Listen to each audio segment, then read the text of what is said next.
Сәлем достар, менің каналыма қош келіпсіздер. Сіздермен Наргиза мен бүгін сіздерге ерекше дәмді, үлпілдек, жұмсақ болып шығадыған пирожка жасау жолымен бөлісемін. Видеоның соңына дейін күзетіп, менімен бірге болыңыздар.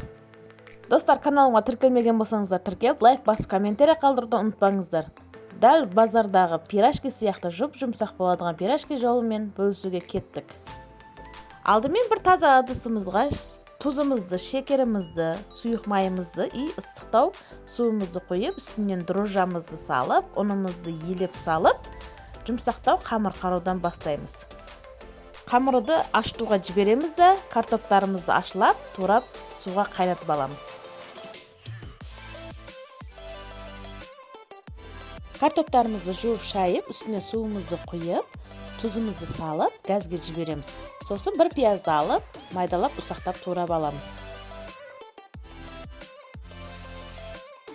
Енді қызып тұрған табамызға бір күсік сары майымызды салып жібереміз де, үстінен пияздарымызды салып, қызарғанша қуырамыз. Пиязымыз дайын болды, оны шетке алып қоямыз да, картоптарымыз дайын болғанша пирожкині батырып жидыған соусын дайындауға түсеміз.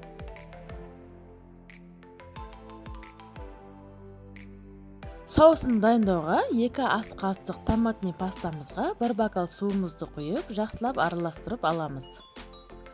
Ал енді үстінен 1 қасық әші қалампырымызды майдаланған и укроптарымызды, тұзымызды, чесногымызды жақсылап турап саламыз. Соусымыздың қышқыл дәмін алу үшін жарты шай қасық құмшекерді салып жіберуді ұмытпаңыздар.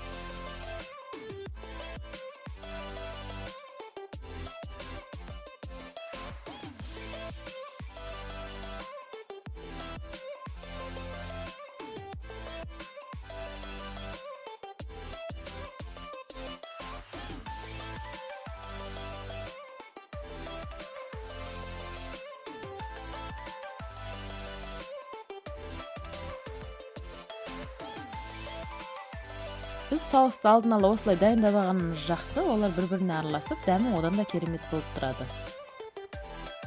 Піскен картопларымызды аламыз да басқа ыдысқа саламыз. Сосын үстіне қара бұрышымызды салып, дәмдерін реттеп дайындап аламыз. Үстіне езіп болғаннан соң пиязымызды да салып, тағы да бір араластырып жібереміз.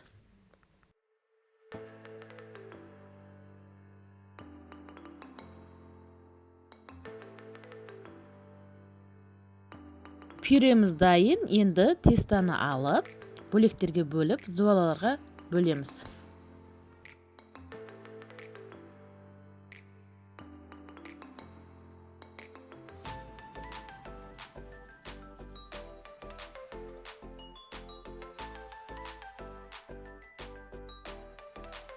Енді қолымызды аздап майлап жеріп, дәл видеода көрсетілгендей етіп, думалақ-думалақ шәрікшелер етіп кесіп аламыз.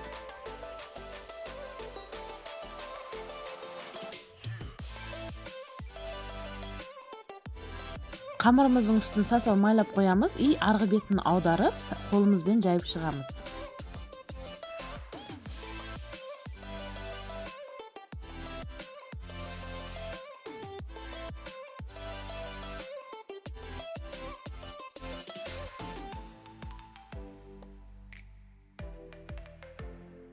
Бізде қамырымыз жұмсақ, қолымыздың көмегімен осылай қолмен ғана жаямыз, оқтау қажет емес.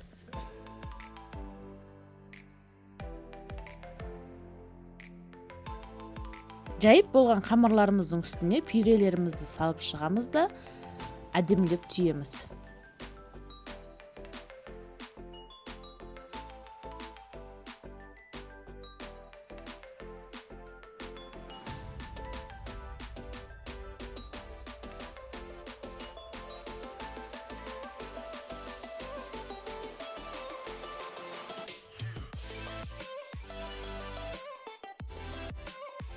Түйіп болған пирожкилерімізді арғы бетін аударып, қолымыздың көмегінен сәл ғана қолымызды майлап жеріп, осылай жайып шығамыз. Тағы да үстінен басып, абайлап басып шығасыздар, картоптары шығып кетпесін.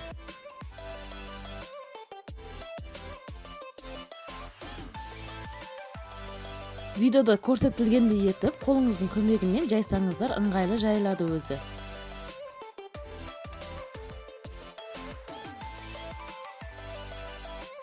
Енді қызып тұрған қазанымызға пирожкилерімізді салып, екі жағын қызарғанша қуырып аламыз.